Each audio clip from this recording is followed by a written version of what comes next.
Terima kasih. Pemirsa masih bersama kami Daman Saku yang mengangkat tema tentang Al-Quran sebagai pedoman hidup. Alhamdulillah kita sampai di segmentasi tanya jawab. Mudah-mudahan jawaban singkat yang akan disampaikan oleh guru-guru kita akan menambah pemahaman kita bahwa Al-Quran adalah kitab yang paling sempurna sebagai petunjuk dalam kehidupan kita di dunia ini. Pertanyaan pertama akan disampaikan oleh Bapak Misbahul Munir yang akan dijawab oleh Kiai Jujun. Silakan.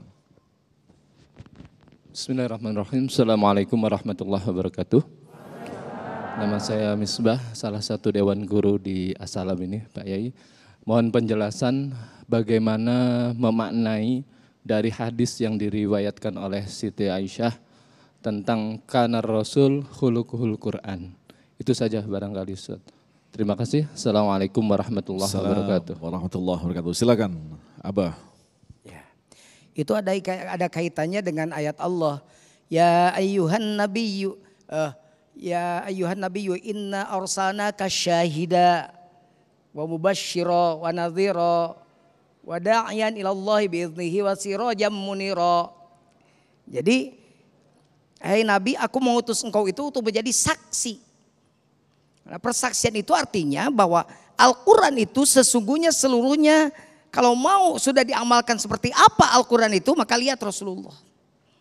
Maka kalau Siti Aisyah meriwayatkan bagaimana seorang Rasulullah, maka gambarannya adalah khuluquhu Al-Quran. Semua akhlaknya adalah Al-Quran, cerminan daripada apa yang ada dalam Al-Quran. Jadi Rasul itu apa yang dibawa oleh Al-Quran, beliau laksanakan. Makanya semua akhlak yang dilakukan oleh beliau, tindak tanduknya, kehidupannya tidak lepas daripada petunjuk Al-Quran. Makanya kata Siti Aisyah, susah menggambarkan bagaimana Rasulullah, maka singkat beliau menjawab, bagaimana Rasulullah itu khuluquhu Al-Quran. Akhlak beliau, tingkah laku beliau adalah Al-Quran. Al-Quran begitu diturunkan, Rasul menjadi syahidan, menjadi apa, syahid. Syahidnya saksi kepada Al-Quran itu ditunjukkan oleh beliau bahwa nih Al-Quran. Jadi seperti itu maksudnya. Jadi bagaimana seorang Rasulullah itu mencerminkan pengejawantahan Al-Quran dalam segi kehidupan keseharian. Mewujud menjadi akhlak begitu Kiai ya? Akhlak, jadi habit beliau itu segala macamnya itu berdasarkan Al-Quran. Makanya tidak ada kejelekan satupun yang ada pada Rasulullah SAW. Kalaupun ada yang salah langsung ditegur di Quran. Ketika Rasul memalingkan wajah daripada orang yang ingin meminta nasihat, maka langsung ditegur, abasa wa tawalla anja'aluhu amma. Kenapa engkau harus memalingkan pada orang yang mau meminta petunjuk padamu? Langsung ditegur dalam Al-Quran. Makanya tidak ada bagaimana akhlak Rasul itu tidak berdasarkan Al-Quran. Muhammad. Baik, selanjutnya kami persilakan kepada Ibu Yusna Farida yang akan dijawab oleh Kiai Haris. Ibu Yusna silakan. Maskernya diturunkan biar jelas suaranya. Terima kasih.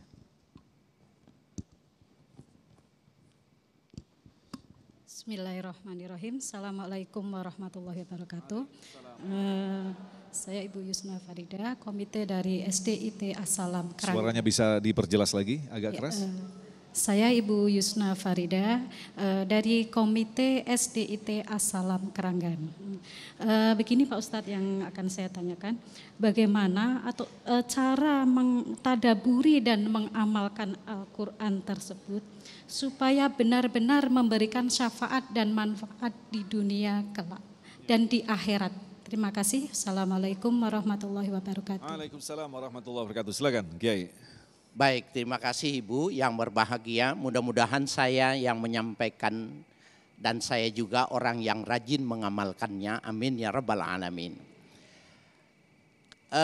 Pertama, mau tidak mau orang harus tarajum. Dia mengerti terjemahannya. Tetapi ini baru level 1 nih. Dia mengerti terjemahannya. Oleh karena itu Bapak Ibu sekalian, kalau mau sholat dilatih khusyuk, hafalkan bacaannya Al-Fatihah dengan artinya. Dilatih dengan cucunya, ketika cucunya membaca, kemudian ibu menerjemahkan dalam hatinya. Latihan seperti itu. Tarajum itu bisa menjadikan seseorang itu melatih jadi khusyuk. Nah yang kedua, dia harus tafahum. Kalau dia harus memahami, di sini perlunya ilmu. Maka dia mesti belajar Ibu. Kalau ibu belum sempat karena sadarnya sudah dewasa, sudah berumur, tidak mungkin mempelajari ilmu alat lagi, tidak mungkin perangkat ilmu tafsir dipelajari, maka ikutilah bacaan Al-Quran, terjemahannya, tafsirnya yang sudah diterjemahkan dalam bahasa Indonesia dibaca. Ada itu ya, ulama-ulama Indonesia seperti Profesor Quraisy Shihab, Buya Hamka, Al-Mizan dan lain sebagainya itu sudah membuat tafsir. Karena bisa jadi untuk bisa memahaminya itu kita nggak mungkin sudah umur tua belajar ilmu alat, ilmu nahu, ilmu ma'ani, balaghah, mantik, arud, qawafi, itu mana mungkin kita belajar dalam waktu yang sangat singkat sementara umurnya sudah tua seperti ini. Nah, oleh karena itu Bapak Ibu sekalian, mohon maaf nih, tahadus binikmatillah, orang-orang yang punya kesempatan itu bersyukur, dan ini juga menjadi sebuah atensi buat kita. Kalau ada orang di majelis dakwah cuma menyampaikan Al-Quran dengan terjemahannya aja, ibu tinggalkan guru itu. Bahaya, karena dia nanti melahirkan fanatisme, ta'assub yang berlebih-lebihan, padahal dia tidak punya kemampuan untuk itu. Nah, oleh karena itu pertama tarajum, tafahum, baru tadabbur.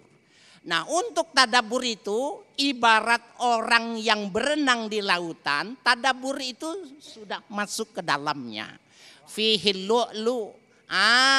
Mutiara itu adanya di dasar laut. Enggak bisa di darat, tidak ada mutiara. Dia mesti berenang, baca Quran, dia pahami, dia tadabur, maka baru dia bisa mendapatkan mutiara. Adanya di dasar laut. Bohong kalau ada orang bercerita ini hakikat Al-Quran, ini pengertian Muhammad, tetapi dia cuma mengertinya lewat bahasa. Contohnya sudah terlalu banyak sekali, jangan melakukan. Jadi sederhana untuk ibu, buat saya yang kita sama-sama satu kelas, bacaan-bacaan yang kita pakai saja yang kita pahami terjemahannya. Apa sih yang biasanya? Al-Fatihah buat sholat. Kemudian trikul. Kul ya ayyuhal kafirun, kul wallahu ahad, sama kul a'udzu birabbin nas. Udah itu aja. Trikul. Tapi ibu benar-benar pahami, maka insya Allah itu sudah melatih khusyuk. Saya dulu juga begitu Bu latihannya.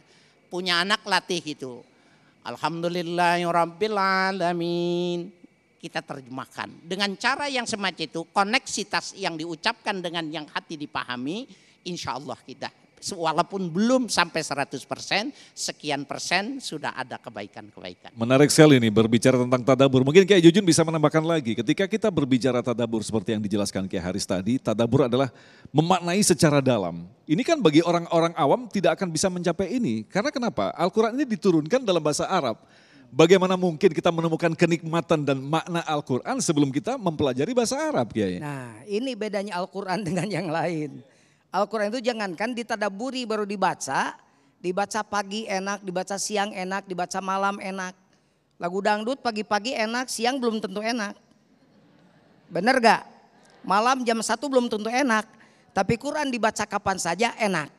Hebatnya mukjizat Quran juga yang tadi Mas Agung, saya pernah menyaksikan satu perayaan MTQ, Musabaqatul Quran di tingkat kabupaten, provinsi Jawa Barat di salah satu kabupaten. Saya jalan-jalan karena saya adalah juri Dewan Hakim di Syarhil. Ketika saya jalan-jalan di Tilawah, tiba-tiba ada tukang beca ngomong sama tukang beca lagi.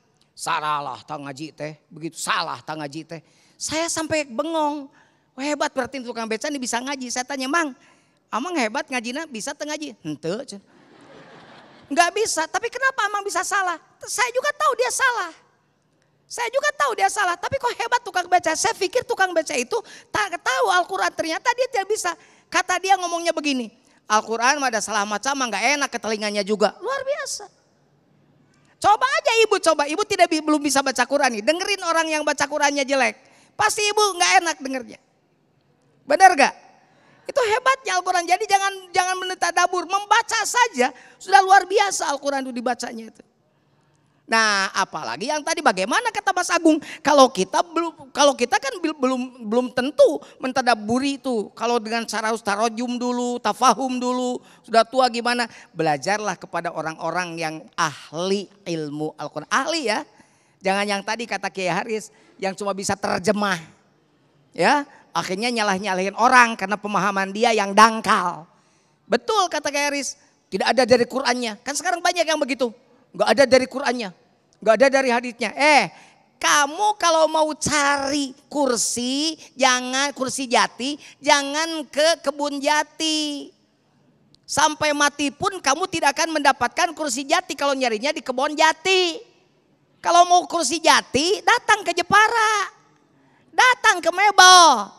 Apa yang dimaksud Mebel? Ulama ahli Al-Quran, bukan ahli membaca saja.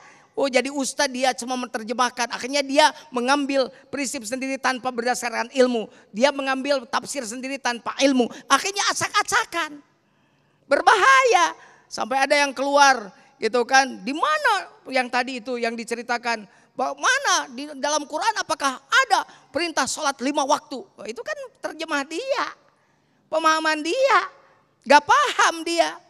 Kalau saya balikan, hafidhu ala sholawati was sholawatil wusta.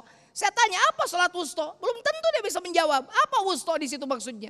Itu pentingnya belajar ilmu secara mendalam. Makanya para ustadz-ustadz yang belum paham fan di dalam ilmu, jangan dulu menjadi ustadz yang berani menafsirkan Al-Quran. Biarkan saja orang-orang ahli. Kamu itu ikut saja yang ahli.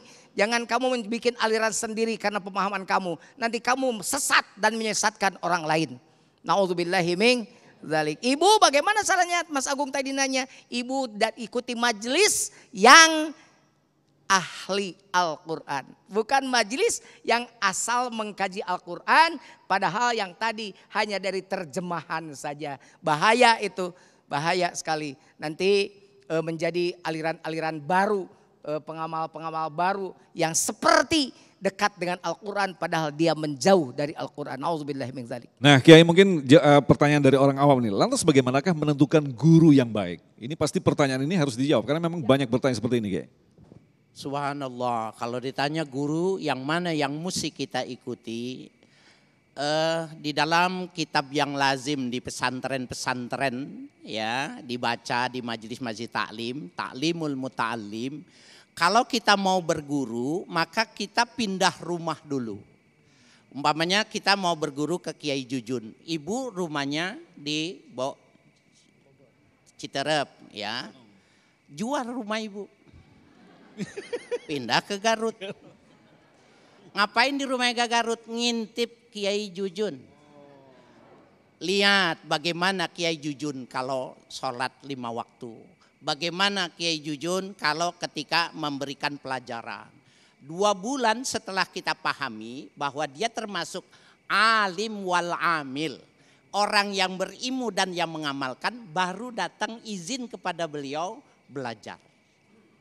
Jangan yang followernya banyak di HP, follower banyaknya di YouTube. Bahaya ibu, subhanallah. Bapak saudara sekalian yang berbahagia. Ini betapa pentingnya kita memahami. Paling tidak kalau sepintas kita untuk mengambil suatu penilaian, apabila dia berpendapat, kemudian dia menunjukkan maraji'ul awal. Mana sumber yang pertama, maraji' asania, sumber yang kedua dia sebutkan, orang ini udah sepintas sudah bisa kita jadikan pedoman, oh boleh saya mau ikut pendapat orang ini. Kenapa? Dia mampu mengembalikan kepada sumber-sumber di mana dia menukil pendapatnya itu. Masya Allah. Baik, terima kasih Kiai. Kita insya Allah akan lanjutkan lagi untuk menjawab pertanyaan Anda. Tetaplah bersama kami, Damai Indonesiaku.